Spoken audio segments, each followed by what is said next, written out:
$620 for 2 pumps, and then $138 for garbage bags, about 10 fittings, bottle of silicone, and 2 2-inch pipes. Lovely.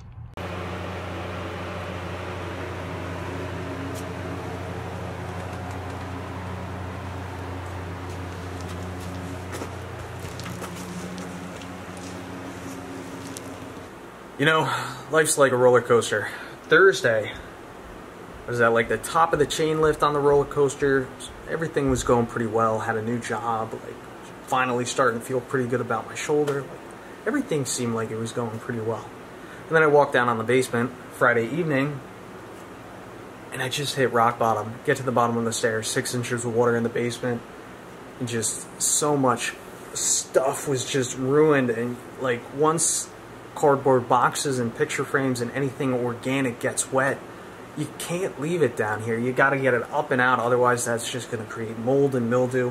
So I have the dehumidifier going, I have fans going, I had the shop vac going all that night. Friday, I was up probably till 2:30 in the morning. Thankfully, a lot of the belongings are up on these shelves, and so a lot of stuff was saved, but there was a lot of stuff that just got trashed. So what happened? What failed? Well, we received probably 4 or 5 inches of water over the course of 48 hours. This house is along a hillside, so there's a lot of runoff on that mountain. There is a lot of good drainage out there, but I think it was just more than what the drainage could handle.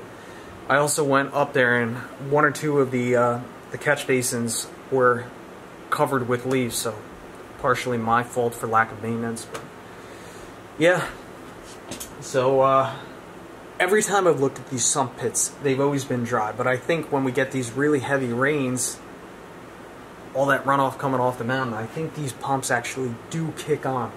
So I recently put sump pit covers on, and I tested both these sumps before I put the covers on.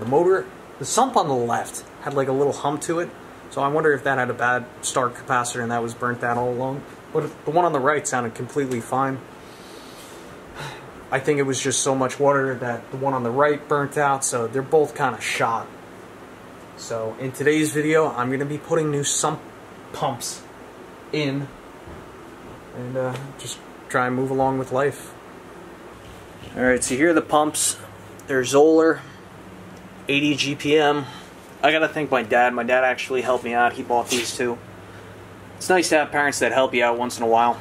So the outlet port is 1.5 inches, so I had to get these 1.5 inch NPT adapters. So these go to, I think, 1.5 inch pipe, right? So I had to get a piece of 1.5 inch pipe to connect from here to the back side of this. See, the thing is, that's 2-inch pipe going out of there, so I had to get from this 1.5 inch, 1.5 inch, and this is an adapter to 2-inch, so then it's going to go to 2-inch.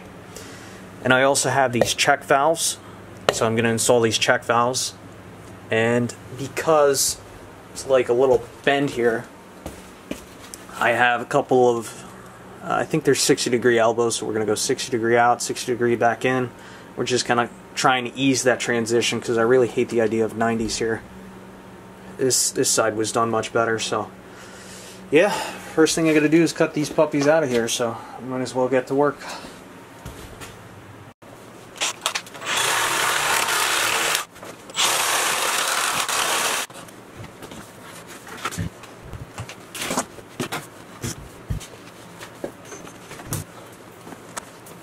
So one of the reasons I put these clear sump pit covers on these sumps is because this is an area prone to radon. And radon is a nuclear gas, so there's like naturally occurring nuclear particles deep down in the soil. And what happens in really rocky areas, those particles, as they decompose, they produce this invisible, tasteless, odorless gas called radon. And radon is actually the second leading cause of lung cancer in the United States. It is second to cigarette smoke, smoking cigars, and kind of tobacco. So radon likes to find any weak spots in your foundation, such as seams along the slab and the block wall, or sump pits. I mean, these are really just right open underneath the slab, so this is a main spot where radon likes to try and pop its head through. So what I did when I put these sump pit covers on is I just sealed them up with a bunch of silicone, and it actually worked pretty well because our radon levels in the house definitely decreased significantly. But now I just got to scrape off all this old silicone so we get a nice seal when I put the covers back on. And I think also when I put these new pumps in, I'm going to install a string or something so that way we can lift up on the float of these new sumps and just test them to make sure that they're working properly. While I'm sitting down in this pit of hell, I will say the last person that installed these sumps actually had half a brain. Because when they put these sumps down here, they had them sit on these old bucket lids. And that just helps to prevent the sumps from sucking up rocks and any kind of hard debris heavier than water. So I'm definitely going to reutilize these. I am going to take the shop vac now. I'm going to come in here and just suck up anything loose in the bottom of these pits. Make sure we don't get the motor clogged up or anything like that. So, yep.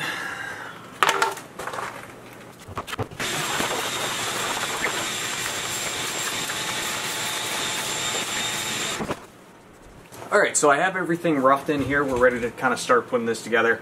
1.5 NPT to 1.5 smooth PVC.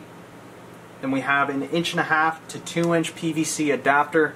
And then at the top of this we have our check valve. Check valve is going to sit above the top of the sump pit covers. We have a couple of 60-degree transitions. So that's going to get us from wherever this goes vertically to the 2-inch outlet pipes. So we're definitely getting there. We're ready to start putting this together. Now, a couple important things that you need to note. You do need to put a check valve in. That is in the instructions. And another important thing that you need to do is put, they call it a vent hole in the pipe right here. So according to these instructions, they want you to put a 3/16 inch hole, drill that directly into the top of the discharge pipe, but it should be at the top of the pump. So at the top of the pump right here, we're going to put a 3/16 inch hole. And again, they call that just a vent hole. So for those of you that always get mixed up which way to put this stuff on, what I like to do,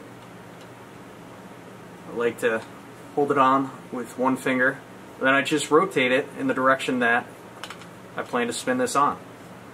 Which this would be righty-tighty. Slipping a little bit, that's fine. And you want to do at least 3 wraps of this stuff. Now we're going in the right direction. Let's wrap number 1, 2, 3. I'm probably going to do 5 here just to be safe. 4.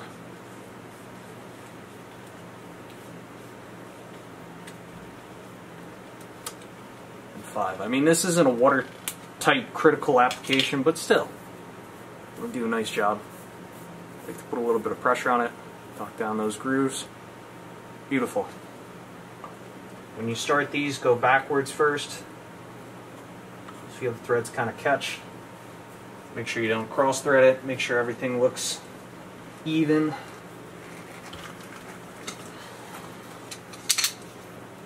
Start cranking this puppy down.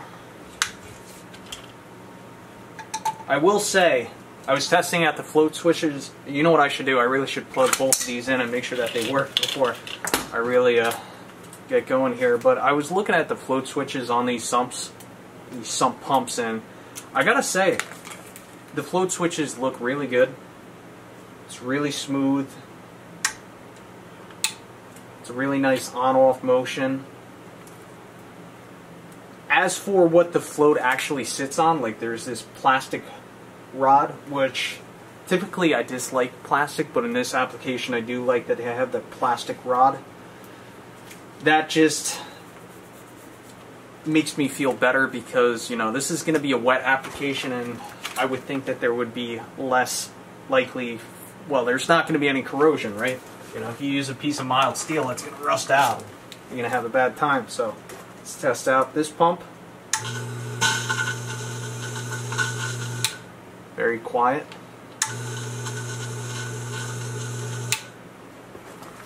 Very, very quiet.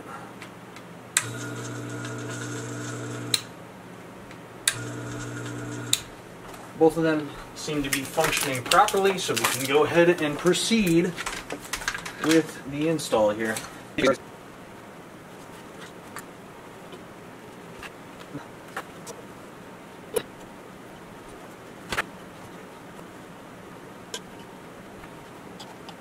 Alright, so I have the first sump pump down in the hole. So here's what I'm thinking. Now, because I don't have a rubber boot on this check valve, if I ever need to replace this pump at some point, I mean, these are warranted for 3 years, so, you know, knock on wood, nothing happens. But I'm thinking it's a good idea to leave a little bit of extra pipe over the top of this check valve. That way, in case I do need to cut this out, I can salvage this check valve. Who knows if the check valve will be good at that point, but at least we can try and save that. So I'm thinking we'll do something like this. So, I don't know. It will do 6 inches, 6-inch piece. That'll give us plenty to salvage there. We got to work on the transition next, so let's do that 6-inch piece. And I could cut 2 of those because we're going to do that for both sides here.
Alright, this install is pretty much finished.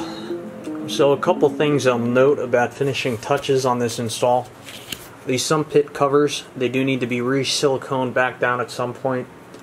But I'm going to look into getting some type of sump pit alarm.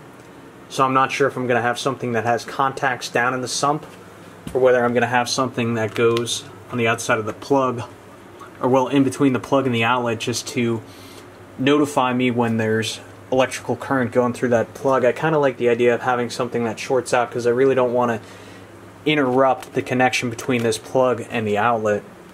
Aside from that, it's a good thing to get into the habit of when you install new equipment in your house, such as a boiler, water heater, whatever. Always try and keep the service manuals, the original instructions, nearby the item that you're installing. Preferably, I'd like to keep those in a waterproof folder of some sort, but those are going to be completely fine right there. They're going to be dry. As you can see, I have the electrical cords all zip tied up nice and clean. I tried to make the bends really gradual. You know, electricity is kind of like water. You don't really want to put a kink in the line. It makes it harder for the current to flow through, so, you know, just want to be gradual with your turns. Also, I zip tied it onto that piece of conduit. I'm sure that probably goes against code, but that just ensures that there's no awkward forces on the plugs going into the outlet. And the final thing I note is whenever you install a new piece of equipment in your house, always put the date somewhere.